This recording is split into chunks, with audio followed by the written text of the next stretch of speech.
बिस्मिल्लाहिर्रहमानिर्रहीम। अस्सलाम वालेकुम नाज़रीन, मैं हूं अहमद फ़वाद और आप देखते हैं मुझे मेरे यूट्यूब चैनल और फेसबुक पेज पर। नाज़रीन, एक बड़ी ब्रेकिंग न्यूज़ के साथ आज की इस व्लॉग में मैं आपकी खिदमत में हाजिर हुआ हूं। शहबाज हुकूमत को एक बड़ा झटका मिला है और इमरान खान साहब की जानिब से, कप्तान की जानिब से बड़ी एक अहम विकेट शहबाज हुकूमत की गिरा दी गई है। इस हवाले से कुछ तफसीलात आपके साथ में शेयर करूँगा। अहम इदारे के सरबराह जो हैं, उन्होंने अपने ओहदे का चार्ज छोड़ दिया है। ये एकदम से क्या एक बड़ी खबर सामने आई है, इस हवाले से भी कुछ तफसीलात जो हैं वो आज की इस व्लॉग में आपके सामने रखने जा रहा हूँ। सबसे पहले नाज़रीन, एक ब्रेकिंग न्यूज़ आपके साथ मैं ये शेयर करता चलूँ कि जो मौजूदा हुकूमत है ये अपने ओछे हथकंडों से बाज नहीं आ रही और इमरान खान साहब की जानिब से जो कल एक इंटरव्यू भी दिया गया, जिसकी तफसीलात मैं पिछले व्लॉग में आपके सामने रख चुका हूँ, कि जिसमें मुल्क के टुकड़े और इस्टेब्लिशमेंट फ़ौज के हवाले से इमरान खान साहब की जानिब से जो कुछ बयानात थे वो दिए गए। लेकिन मामला ये था कि सोशल मीडिया के ऊपर भी उसको काट काट कर उसके जो क्लिप्स हैं मुख्तसर वो पेश किए जा रहे हैं। पूरे क्लिप को सुना जाए तो जो तासुर लिया जा रहा है ऐसा नहीं है।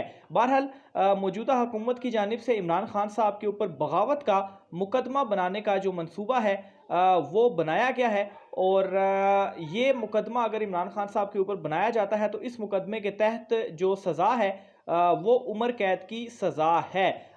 इस मामले की जो तफसीलात हैं वो इस तरीके से हैं कि शहबाज गिल साहब जो हैं उनकी जानिब से एक ट्वीट किया गया है, जो कि इमरान खान साहब के काफ़ी करीबी साथी हैं और उस ट्वीट में उनकी जानिब से ये कहा गया है कि मीर जाफ़र मीर सादक इमरान खान पर बगावत का मुकदमा बनाने का प्लान कर रहे हैं, जिसकी सज़ा उम्र कैद है। खान से बड़ा पाकिस्तान का वफादार और कौन होगा। पाकिस्तान को इंतशार की तरफ मत धकेलें। फैसला कुन ताकत रखने वाली कुव्वतों को चाहिए इन गद्दारों को नकेल डालें, ये ना हो कि बहुत देर हो जाए। बहरहाल इस हवाले से जो सोर्सेज हैं उनसे भी ये जो ख़बर थी या शहबाज गिल साहब की जानिब से जो ट्वीट की गई है, तो इस हवाले से जब थोड़ा सा पूछा गया अपने सोर्सेज से मैंने, तो उनकी जानिब से भी ये तफसीलात सामने आई कि जो एक इजलास है वो वाकई बुलाया गया है और उस इजलास में इसी तरह से जो कुछ मामला है वो ज़ेर बहस आएगा और डिस्कशन जो है वो इस पर की जाएगी और इमरान खान साहब के ख़िलाफ़ 124 ए के तहत जो कार्रवाई है उसका के तहत कार्रवाई करने का जो फ़ैसला है वो उसका भी इम्कान ज़ाहिर किया जा रहा है। तो बहरहाल ये जो 124 ए है, इस दफ़ा की अगर तफसीलात आपको बताऊं तो ये बगावत और वफाक के ख़िलाफ़ उकसाना, नफ़रत फैलाने और नफ़रत फैलाने के हवाले से ये जो दफ़ा है वो लगाई जाती है और इसके तहत उम्र कैद की जो सज़ा है वो भी हो सकती है। तो यूँ नाज़रीन, शहबाज गिल की जानिब से ये जो ट्वीट किया गया है ये यूँ ही नहीं किया गया।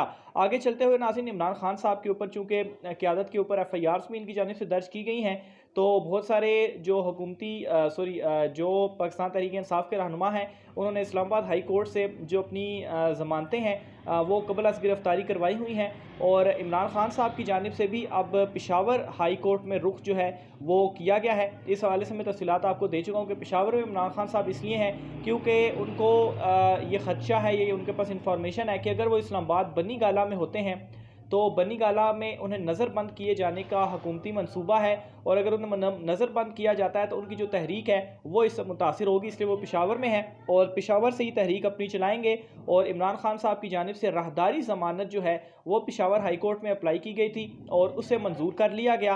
इमरान खान साहब की जो राहदारी ज़मानत थी इसके ऊपर chief justice Peshawar high court justice Qaiser Rashid sahab की जानिब से जो समाअत थी वो की गई।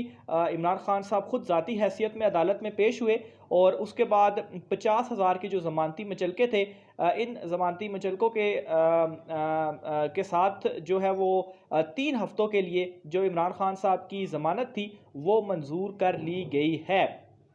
इसके अलावा नाज़रीन, चलते चलते एक और ख़बर आपको मैं देता चलूँ कि पेट्रोल पंप के बाद बिजली पंप भी गिरा दिया गया है और बिजली की कीमत में 7 रुपये 91 पैसे फ़ी यूनिट जो है वो इजाफ़ा किया गया है। सिर्फ यही नहीं नाज़रीन, बल्कि नेपरा के मुताबिक इजाफ़े से कबल ये जो नेपरा का तयन करदा औसत टैरिफ जो था वो 16.91 रुपये था, लेकिन बिजली का नेशनल औसत टैरिफ जो है वो भी 24.82 रुपये फ़ी यूनिट तयन किया है। बिजली का टैरिफ बढ़ने की बुनियादी वजह रुपये की कदर में कमी, टैरिफ बढ़ाने की वजह कैपेसिटी लागत और आर्मी मार्केट में ईंधन की कीमत बढ़ना है। तो बहरहाल बिजली बम जो है वो इस वक्त गिरा दिया गया है और पेट्रोल के बाद ये सबसे बड़ा जो इजाफा है वो देखने में आया है और महंगाई जो है वो ऑलरेडी इस कदर बढ़ चुकी है। घी जिस तरह से ख़बरें सामने आई 200 रुपये बढ़ा दिया गया है। तो मौजूदा हुकूमत मुकम्मल तौर पर नाकाम तो है ही, लेकिन ये मेरे ख्याल से अब गरीब आदमी का भी जो दिवालिया है वो निकालने जा रहे हैं। इसके अलावा नाज़रीन, सुप्रीम कोर्ट ऑफ पाकिस्तान में पाकिस्तान तहरीक इंसाफ की जानिब से जो लॉन्ग मार्च के सिलसिले में दरख्वास्त दायर की गई थी, इस दरख्वास्त को एतराज़ लगाकर वापस कर दिया गया है। तफसीलात के मुताबिक नाज़रीन, रजिस्ट्रार सुप्रीम कोर्ट ने दरख्वास्त एतराज़ात लगाकर वापस की है। रजिस्ट्रार का कहना है कि सुप्रीम कोर्ट इस मामले पर पहले ही फैसला दे चुकी है। दरख्वास्त गुजार की जानिब से मुतलका फोरम से रुजू नहीं किया गया। एतराज़ में मज़ीद ये भी कहा गया है कि दरख्वास्त मुतलका फोरम से रुजू करने की वजह नहीं बताई गई। दरख्वास्त के पैरा 4, 5, 12 और 14 में मुतनाज़ा मामलात को उठाया गया है।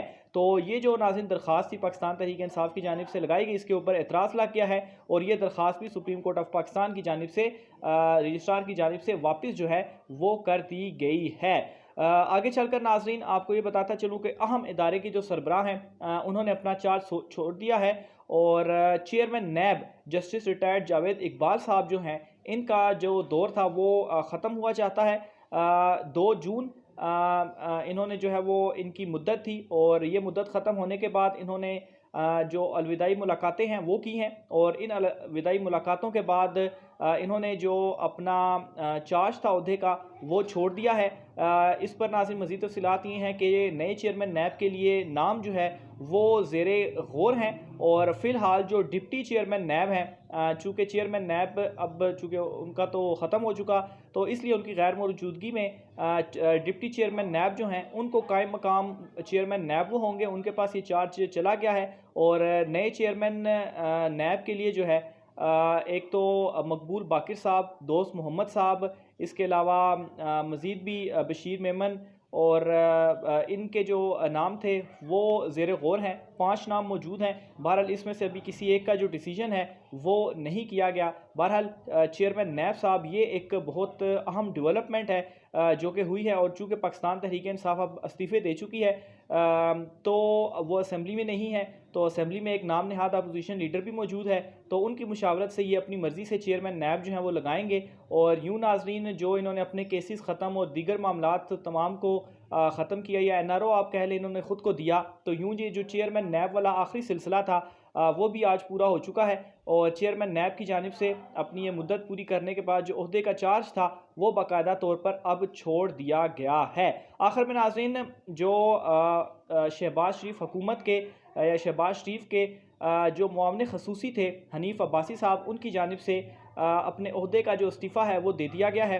गुज़श्ता व्लॉग में मैंने इसका जिक्र किया था, लेकिन इसकी कुछ डिटेल्स ये हैं कि शेख रशीद साहब जो हैं, जब इनको ओहदे पर लगाया गया था तो वो इस्लामाबाद हाई कोर्ट में चले गए थे और इस केस की जो समाअत थी वो ग़ालिबन कल जो है वो होनी थी इस केस की समाअत, लेकिन इस केस से कबल जो chief justice Islamabad high court हैं उनकी जानिब से जो एक लास्ट जो हेयरिंग थी उसका जो जजमेंट आई थी सामने, उसमें उन्होंने ये कहा था कि उम्मीद है कि आइंदा समाअत तक हनीफ अब्बासी अवामी ओहदा इस्तेमाल नहीं करेंगे।